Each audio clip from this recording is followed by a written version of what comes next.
Hey creatures, welcome to the Moldy Corner Comic Shop. I'm Harold, and today we're going to be talking about the DC Comics movie, SUPERGIRL!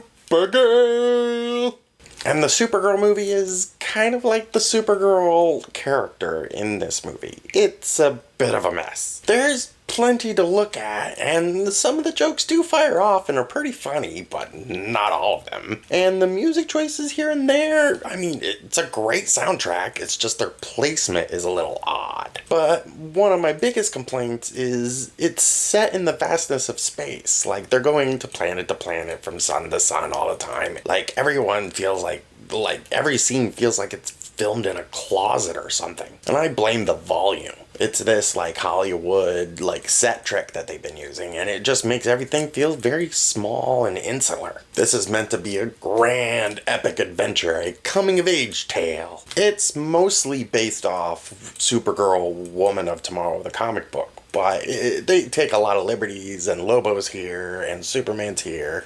And they take a few ideas from the comic book and, like, spread them around. And, I mean, that's alright. But, like, why does Kara have, like, a mid-2000s iPod? And wearing headphones exactly like Star-Lord. Exactly like Star-Lord.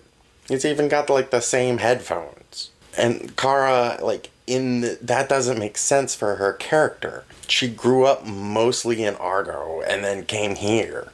So did she, like, go to a secondhand store and, like, just hunt these things down? It's not nostalgia for her, it's for us. And that's a little disingenuous to do to your audiences. And the book is filled with all these really cool creature designs, but they don't really use a lot of them except here and there. And they really changed a couple. Like, look at Krem here. Krem is wildly different, and he does not look great here. I mean, I can see Pinhead's face more clearly than this guy. It just looks like they glued a bunch of stuff on him, and that's the problem with a lot of the villains and a lot of the aliens that are in this movie, is that they just look like they were cobbled together real quick. They just took a few actors and then they glued some like metal to their faces and painted it blue and called it a day. Very uninspired, honestly. And even Lobo looks okay, but they gave him like this bodysuit to wear, and it's really obvious in this one shot, and it looks bad. Like, this is Jason Momoa. Like, just let him be Jason Momoa. Like, you don't have to put him in a bodysuit. Just give him the face thing, and you're good. And then the hair, and he looks good. And let's go. But they didn't give the character anything to do. Lobo is just like, he pops up in a couple of scenes, bashes a couple of heads, and then leaves. And that's it. That's all there is to it.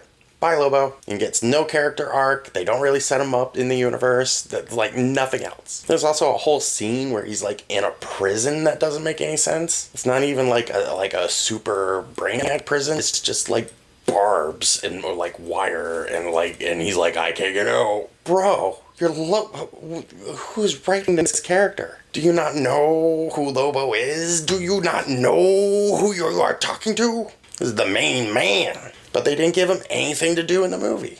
It's disappointing.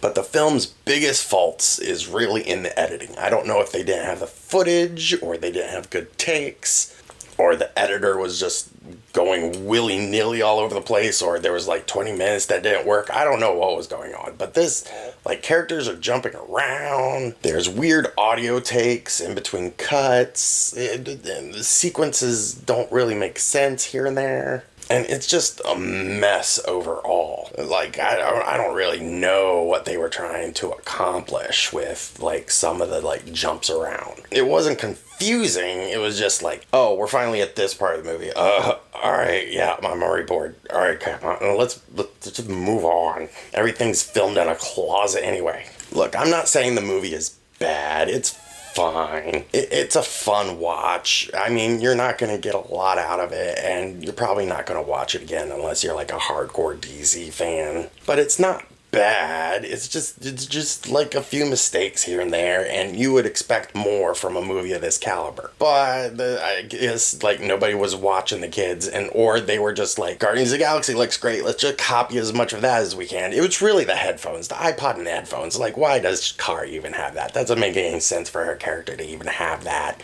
I know you want to get like modern music into this world in some way, and she has to like listen to that music, but she's from Argo. Like, she's a Kryptonian. She does not listen to that music. She may be picking it up, but she's not using an iPod, and she's not using wired headphones, that's for sure. It doesn't treat the audience with the best respect. That's all I'm saying. It's a fine movie. It's an adventure film, but not much more than that. So let's cross our fingers for Clayface and the Lanterns television show. Lanterns is coming up. I'm super excited for Lanterns. Fingers super crossed. All our fingers and toes crossed for that one. And then we'll see what happens. Man of Tomorrow's coming up next year, and that'll be fun too. And Supergirl will probably be in that. So let's see what they do with it. Let's see. But from us here in the Moldy Corner, thank you for watching. And remember to stay frosty. Blah!